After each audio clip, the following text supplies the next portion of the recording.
विद्यार्थी मित्रांनो नमस्कार. इयत्ता 6वी मराठीमधील 21वी कविता आहे या काळाच्या भाळावरती. या कवितेचा स्वाध्याय आज आपण या व्हिडिओमध्ये सोडवणार आहोत. चला तर मग पहिल्या प्रश्नापासून सुरुवात करूया.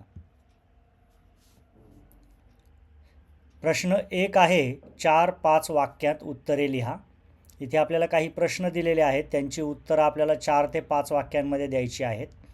त्यातील पहिला प्रश्न आहे, नवीन स्वप्ने साकार करण्यासाठी कोणकोणते प्रयत्न करण्यास कवी सांगत आहे.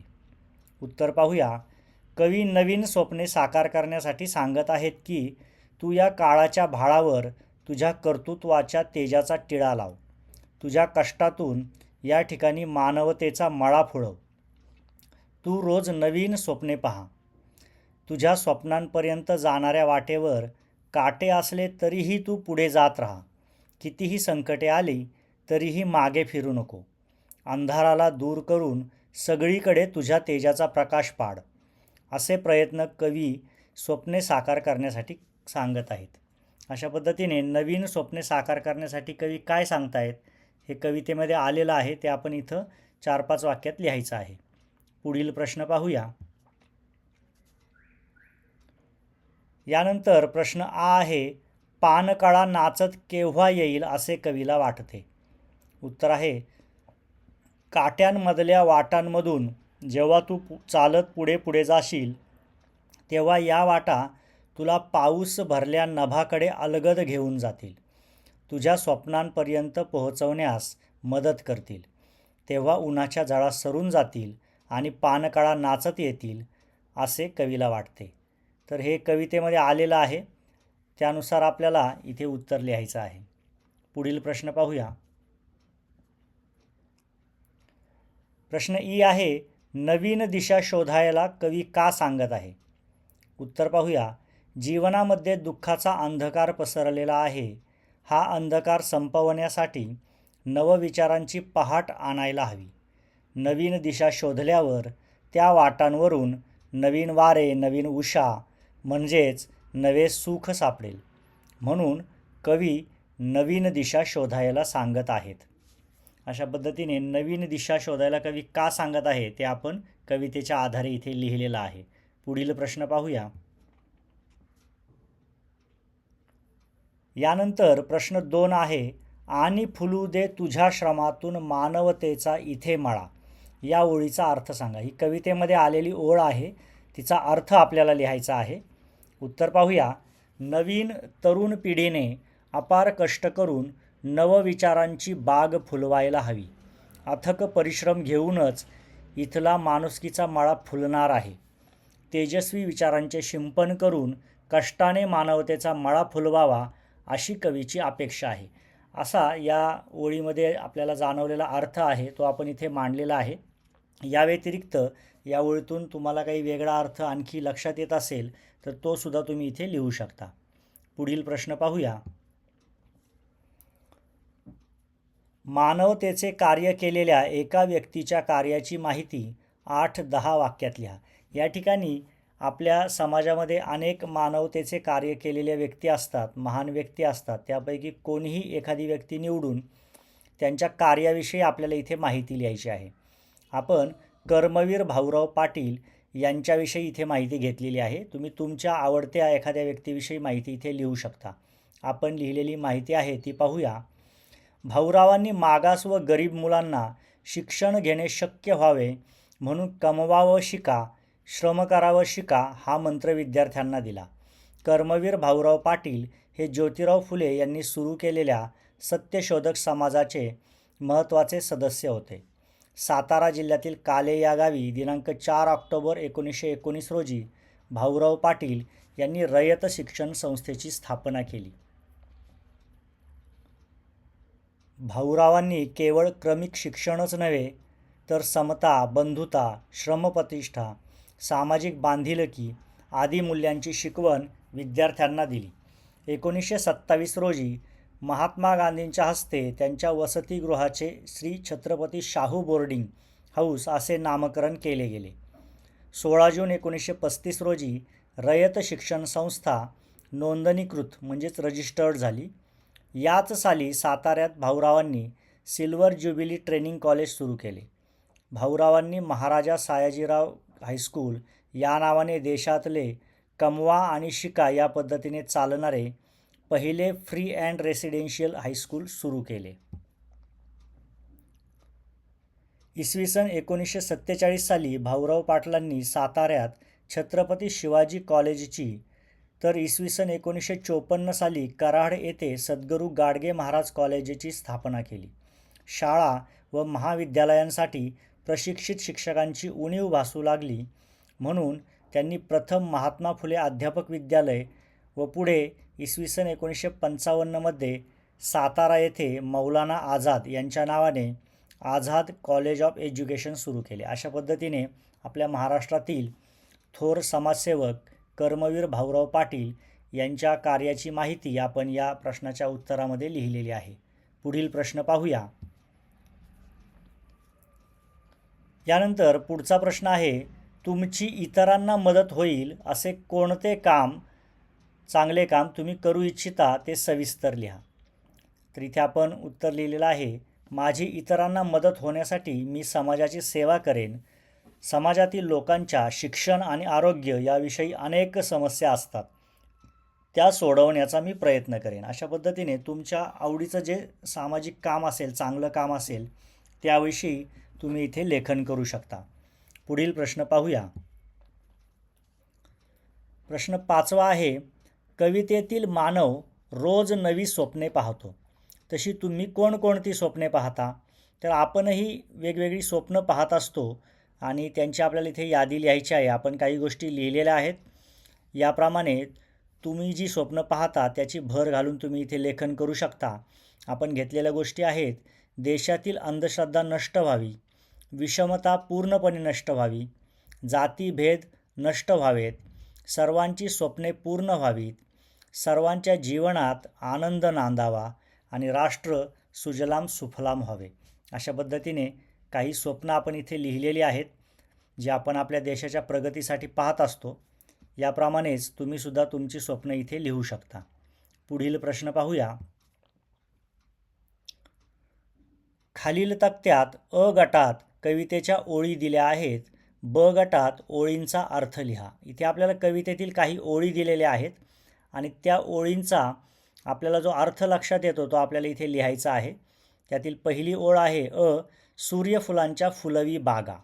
आता या ओळीतून आपल्याला काय अर्थ समजला ते लिहायचं आहे. उत्तर पाहूया.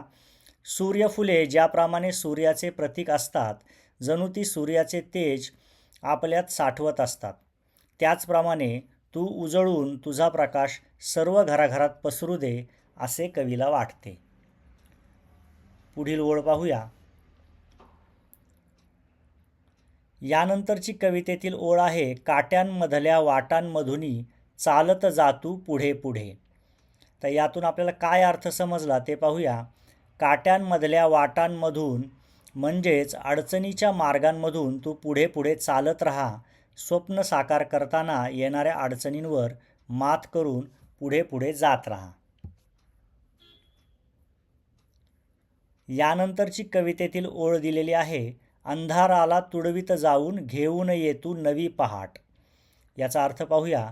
जीवनात येणाऱ्या दुःखरूपी अंधाराला तू तुझ्या पायदळी तुडवत जा आणि नवीन विचारांची पहाट घेऊन ये, म्हणजेच आयुष्यातील दुःखावर तू मात कर, असा या कवितेतील ओळींचा अर्थ होतो आहे. यानंतरची कवितेतील ओळ आहे, उंच आभाळी घेऊन झेपा काड शोधुनी नव्या दिशा. या कवितेतील ओळींचा अर्थ पाहूया. उंच आभाळात भरारी मारून म्हणजे उच्च विचारांच्या आभाळात भरारी मारून तू जीवनाच्या नवीन दिशांचा शोध घे, नव्या शक्यता शोधून काढ, असा अर्थ या ओळींचा होतो आहे. पुढील प्रश्न पाहूया. यानंतर खेळूया शब्दांशी हा स्वाध्यायातील भाग आहे. यातील प्रश्न अ आहे, पुढील शब्दांचे समानार्थी शब्द कवितेतून शोधावं लिहा. इथे आपल्याला 6 शब्द दिलेले आहेत आणि त्या शब्दांचे समानार्थी शब्द कवितेमध्ये आलेले आहेत, ते आपल्याला शोधून लिहायचे आहेत. यातील पहिला शब्द आहे कपाळ. कपाळसाठी कवितेमध्ये आलेला शब्द आहे भाळ. यानंतर प्रयत्न, प्रयत्न यासाठी कवितेमध्ये यत्न हा शब्द आलेला आहे. यानंतरचा शब्द आहे आकाश, आकाशसाठी कवितेमध्ये आलेला आहे आभाळ. पुढे आहे पृथ्वी, पृथ्वीसाठी कवितेमध्ये आलेले आहे धरा. यानंतर आहे सकाळ, सकाळसाठी कवितेमध्ये आलेला शब्द आहे उषा. आणि पुढील शब्द आहे दगड, दगडसाठी कवितेमध्ये शिळा हा शब्द आलेला आहे. अशा पद्धतीने दिलेल्या शब्दांसाठी कवितेमध्ये आलेले समानार्थ शब्द शोधून आपण या ठिकाणी लिहिलेले आहेत. पुढील भाग पाहूया. पुढे आपल्याला प्रश्न आहे, कवितेतील शेवटचे अक्षर सारखे असणारे शब्द लिहा. यमक असणारे शब्द लिहायचे आहेत आपल्याला, ज्याला आपण इंग्रजीमध्ये रायमिंग वर्ड्स म्हणतो. अशा पद्धतीचे एक जोडी त्यांनी लिहून दाखवली आहे. टिळा, मळा या दोनही शब्दांमध्ये शेवटी ळा हे अक्षर आलेलं आहे. दुसऱ्या ठिकाणी आपल्याला घरी शब्द दिलेला आहे आणि कवितेमध्ये तसाच यमक जुळणारा किंवा शेवटचा अक्षर समान असणारा शब्द आलेला आहे. घरीला करी. खळखळा यासाठी आलेला आहे पानकळा. धरणी शेवटचा अक्षर जुळणारा आहे करणी.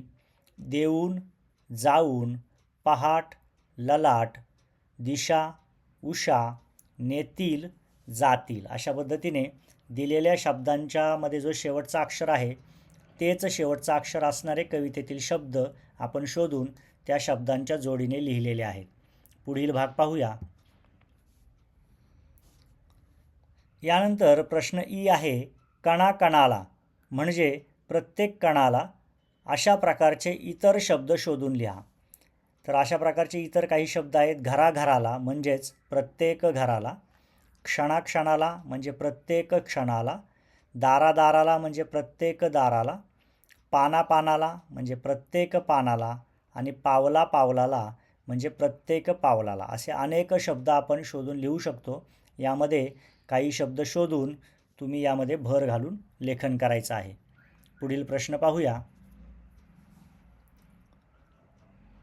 पुढे प्रश्न 7वा आहे, नवी स्वप्ने, नवी पहाट, नव्या दिशा हे शब्दसमूह कवितेत आलेले आहेत. हे शब्दसमूह कोणत्या अर्थाने आले आहेत ते लिहा. तर उत्तर आहे नवी स्वप्ने हे उज्ज्वल भविष्य या अर्थाने आलेलं आहे. नवी पहाट हे नवीन आयुष्य किंवा नवीन आशा या अर्थाने आलेलं आहे. आणि नव्या दिशा म्हणजेच नवीन मार्ग या अर्थाने आलेला आहे. अशा पद्धतीने दिलेले तीनही शब्दसमूह कवितेत कोणत्या अर्थाने आले आहेत ते आपण लिहिलेलं आहे. पुढील प्रश्न पाहूया. यानंतर प्रश्न 8वा आहे, या कवितेत कवी माणसाला नवीन काही करण्यासाठी प्रोत्साहन देतो. तसे तुम्हाला घरातील व्यक्ती कोणत्या गोष्टींसाठी कसे प्रोत्साहन देतात ते लिहा. उत्तर पाहूया. मला खेळाची खूप आवड आहे. फुटबॉल खेळणे मला आवडते. माझे बाबा मला खेळण्यासाठी प्रोत्साहन देतात. मला बाबांनी फुटबॉल शिकण्यासाठी क्लास लावलेला आहे. मी रोज मैदानावर या खेळाचा सराव करतो. माझा सराव सामना असतो तेव्हा बाबा पाहायला येतात. माझा खेळ चांगला झाला की माझी स्तुती करतात. अशा पद्धतीने मला नवीन शिकण्यासाठी घरातूनच प्रोत्साहन मिळते. इथे तुम्हाला एखादी गोष्ट आवडत असेल आणि तुम्हाला एखादी व्यक्ती त्यासाठी प्रोत्साहन देत असेल तर तुमच्या अनुभवानुसार तुम्ही इथे उत्तर लिहायचं आहे. आपण एक नमुना उत्तर लिहिलेलं आहे ते आपण पाहिलं आहे. अशाच प्रकारे तुमच्या आवडीनुसार आणि तुम्हाला मिळत असलेल्या प्रोत्साहनानुसार या प्रश्नाचं उत्तर तुम्ही लिहायचं आहे. पुढील भाग पाहूया. यानंतर पुढे आपल्याला काळाविषयीचा थोडासा अभ्यास करायचा आहे. वर्तमान काळाप्रमाणेच भूतकाळाचे 4 उपप्रकार पडतात. त्यातील पहिला उपप्रकार आहे साधा भूतकाळ, दुसरा आहे अपूर्ण भूतकाळ, तिसरा आहे पूर्ण भूतकाळ आणि चौथा आहे रीती भूतकाळ. आता या 4ही जे प्रकार पडलेले आहेत त्यांच्याविषयी थोडीशी आपण माहिती करून घेऊया, म्हणजे आपल्याला भूतकाळाचा कोणता उपप्रकार आहे ते लगेच कळेल. पुढील वाक्यांचे निरीक्षण करा व क्रियापदे अधोरेखित करा. आपल्याला इथे काही वाक्य दिलेली आहेत, ती वाक्यांचं निरीक्षण करायचं आहे आणि क्रियापदाकडे आपल्याला लक्ष द्यायचं आहे, अधोरेखन करायचं आहे. पहिलं वाक्य आहे, सकाळी मुलांनी प्रार्थना म्हटली. यामध्ये म्हटली हे क्रियापद आहे. दुसरं वाक्य आहे, काल आम्ही सहलीत खूप मजा केली. इथे केली हे क्रियापद आलेलं आहे. तिसरं आहे केवढा मुसळधार पाऊस पडला काल. इथे पडला हे क्रियापद आहे. वरील वाक्यांतील क्रियापदे भूतकाळी आहेत. सर्व क्रिया भूतकाळात घडतात म्हणून हा साधा भूतकाळ होय. या तिन्ही वाक्यांमध्ये ज्या क्रिया घडल्यात त्या भूतकाळामध्ये घडून गेलेल्या आहेत म्हणून याला आपण साधा भूतकाळ असं म्हणतो. आता पुढे पाहूया. पुढील वाक्यांचे निरीक्षण करा आणि क्रियापदे अधोरेखित करा. यातील पहिलं वाक्य आहे गिर्यारोहकाने कडा सर केला होता. आता इथे थोडासा वाक्यात आपल्याला बदल झालेला जाणवतोय. गिर्यारोहकाने कडा सर केला होता अशा प्रकारचं क्रियापद आलं. इथे केला होता हे क्रियापद आहे. आमच्या वर्गाने क्रिकेटचा सामना जिंकला होता. इथे जिंकला होता अशा पद्धतीने क्रियापद आलेलं आहे. आणि तिसरं वाक्य आहे स्वातंत्र्य प्राप्तीसाठी क्रांतिकारकांनी बलिदान दिले होते. इथे दिले होते अशा पद्धतीने क्रियापद आलेलं आहे. वरील वाक्यांमधील क्रियापदांच्या रूपावरून सर्व क्रिया भूतकाळात पूर्ण झालेल्या आहेत म्हणून हा पूर्ण भूतकाळ आहे. इथे आता व्यवस्थित लक्षात घ्या. इथे कडा सर केला होता म्हणजे ती क्रिया पूर्ण झाली होती भूतकाळात. म्हणून अशा प्रकारे जेव्हा केला होता, जिंकला होता, दिले होते, खाल्ले होते अशा प्रकारे जेव्हा क्रिया पूर्ण झालेली आहे भूतकाळात असं आपल्याला दिसतं तेव्हा तो पूर्ण भूतकाळ असतो. यानंतर पुढील वाक्य पाहूया. शंतनू क्रिकेट खेळत होता, जॉन चित्र काढत होता आणि मीना ग्रंथालयात पुस्तक वाचत होती. इथे खेळत होता, काढत होता आणि वाचत होती ही क्रियापदं आहेत. यांचं जर निरीक्षण केलं तर आपल्या लक्षात येईल की खेळण्याची, चित्र काढण्याची आणि वाचण्याची क्रिया भूतकाळात अपूर्ण आहे म्हणजे अजून ती क्रिया चालू होती. शंतनू क्रिकेट खेळत होता, त्याचं खेळून झालं नव्हतं. जॉन चित्र काढत होता म्हणजे अजून त्याचं चित्र काढून झालेलं नव्हतं. आणि मीना पुस्तक वाचत होती म्हणजे वाचन चालू होतं भूतकाळामध्ये. तर अशा पद्धतीने अपूर्ण भूतकाळात संयुक्त क्रियापदांचा वापर केलेला असतो आणि इथे क्रिया अपूर्ण असल्यामुळे अशा प्रकारच्या भूतकाळाला अपूर्ण भूतकाळ असं म्हणतात. यानंतर आहे उन्हाळ्यात ऊस तोडणी सुरू होत असे, तो नेहमी गाडीत पेट्रोल भरत असे आणि चंदू सनई वाजवत असे. म्हणजे एखादी क्रिया भूतकाळामध्ये सतत होत असे अशा पद्धतीने इथे आलेला आहे. होत असे, भरत असे, वाजवत असे. अधोरेखित क्रियापदांवरून ऊस तोडणीची, पेट्रोल भरण्याची, सनई वाजवण्याची क्रिया भूतकाळात सतत घडण्याची रीत आहे. म्हणजे सतत एखादी रीत असते त्यानुसार ती सतत घडत आहे असा अर्थ व्यक्त होतो म्हणून हा रीती भूतकाळ होय. म्हणून याला रीती भूतकाळ असं म्हटलं जातं. इथे चारही ठिकाणी प्रत्येक काळाची 3-3 उदाहरणं आलेली आहेत आणि त्यांच्या क्रियापदांचं व्यवस्थित निरीक्षण केलं तर आपल्याला भूतकाळाचे चारही उपप्रकार व्यवस्थितपणे समजतील. तर त्यांचं व्यवस्थित वाचन करा आणि अशाच आणखी काही वाक्यांचं लेखन करा म्हणजे भूतकाळाचे चारही प्रकार तुमच्या लक्षात येतील. आता यावर आधारित आपल्याला काही गाळलेल्या जागा भरायच्या आहेत. तो प्रश्न आहे तो पाहूया. खालील वाक्यात क्रियापदांची योग्य रूपे घाला. पहिलं वाक्य आहे बिरबल स्वचातुर्याने सभा आणि कंसामध्ये क्रियापद दिलेलं आहे जिंकणे. तर इथे जिंकतो हे क्रियापदाचं रूप बरोबर बसतं आणि वाक्य तयार होतं बिरबल स्वचातुर्याने सभा जिंकतो. यानंतर लिहिणे आपल्याला कंसामध्ये दिलेलं आहे आणि वाक्य आहे अभय गोष्टी टिंबटिंब.